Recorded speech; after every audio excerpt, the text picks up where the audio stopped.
हे देवी, आपका मुखमंडल इतना विचलित क्यों है? ऐसा प्रतीत हो रहा है जैसे आपको कोई चिंता सता रही है।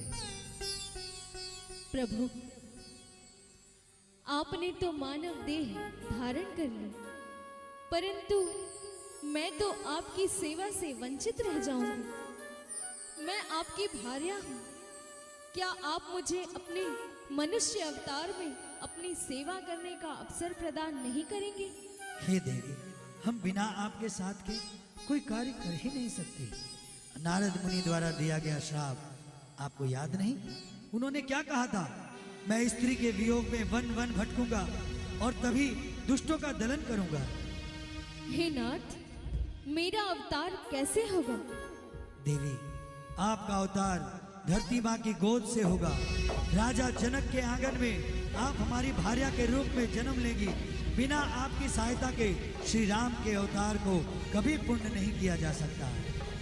प्रभु, आपने मुझे अपने साथ अपनी सेवा प्रदान करके कृतार्थ कर दिया है। देवी, धरा आपकी प्रतीक्षा कर रही है। लोक कल्याण हेतु पृथ्वीवासी आपकी बाट जो रहे हैं।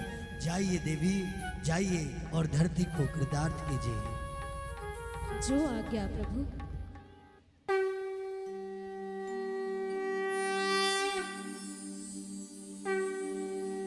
महाराज जनक की जय हो।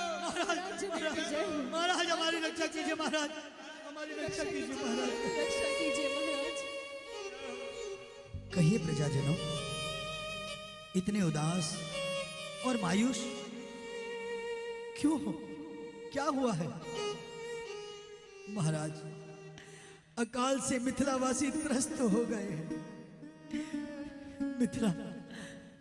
मिथिलावासी अकाल के भय से हमारी नगरी को छोड़कर पलायन कर रहे हैं। महाराज, हमारे पास खाने के लिए अन्न नहीं है। महाराज, कुछ नहीं है। महाराज, हमारी रक्षा कीजिए। महाराज, मैं क्या करूं? मैंने अनेक प्रयत्न किए, कई यज्ञ किए, धार्मिक अनुष्ठान किए, ताकि किसी प्रकार भी हमारी धरती को अकाल से मुक्त किया जा सके। महामंत्री, हमारी प्रजा हमारी संतान की तरह है। मुझसे इनकी पीड़ा देखी नहीं जाती। मैंने कभी कोई अधर्म नहीं किया, कोई पाप नहीं किया, फिर मेरे साथ ऐसा क्यों हो रहा है? मैं मर क्यों नहीं जाता? मैं मर क्यों नहीं जाता? मैं मर क्यों नहीं जाता? मैं मर क्यों नहीं जाता? मैं क्यों नहीं जाता? हे जनक, हे जनक, धर्मात्मा पुरुष की भांति ऐसी बातें तुम्हें करना शोभा नहीं देता। अपनी प्रजा के प्रति कर्तव्यबद्ध हो। अगर आप मिथिलावासियों की सुख समृद्धि चाहते हो तो आपको स्वयं अपने हाथों से खेतों में हल चलाना होगा, और आपके ऐसा करने से मिथिला की धरती फिर से लहरा उठेगी। मिथिला का अकाल दूर हो जाएगा।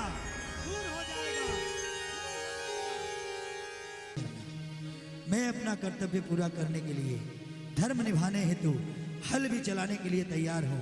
आप हमारे हल चलाने की तैयारी कीजिए। राजा जनक की जय हो।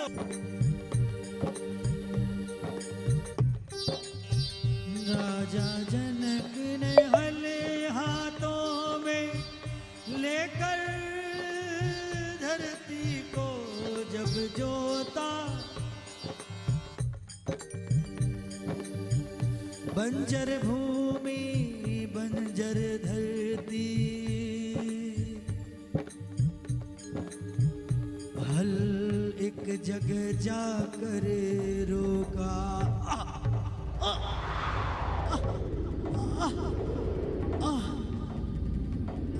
महामंत्री, जरा देखिए एक स्थान पर क्या है? ये हल आगे क्यों नहीं बढ़ रहा?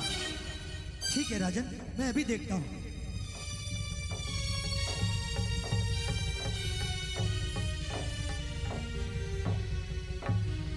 महाराज, महाराज देखिए, देखिए ये क्या है? धरती के नीचे से ये सुंदर कन्या निकली है। हाँ?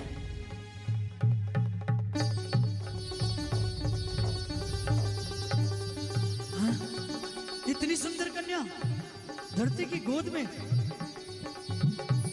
मुझे बड़ी खुशी है, मुझे इसकी प्राप्ति हुई है। आज इस कन्या के प्रादुर्भाव से हमारी धरती फिर से हरी भरी और समृद्धिवान हो जाएगी, फिर से समृद्धिवान हो जाएगी। धरती हरी भरी और समृद्धिवान हो जाएगी। बारिश की बूंदें गरजने लगेगी।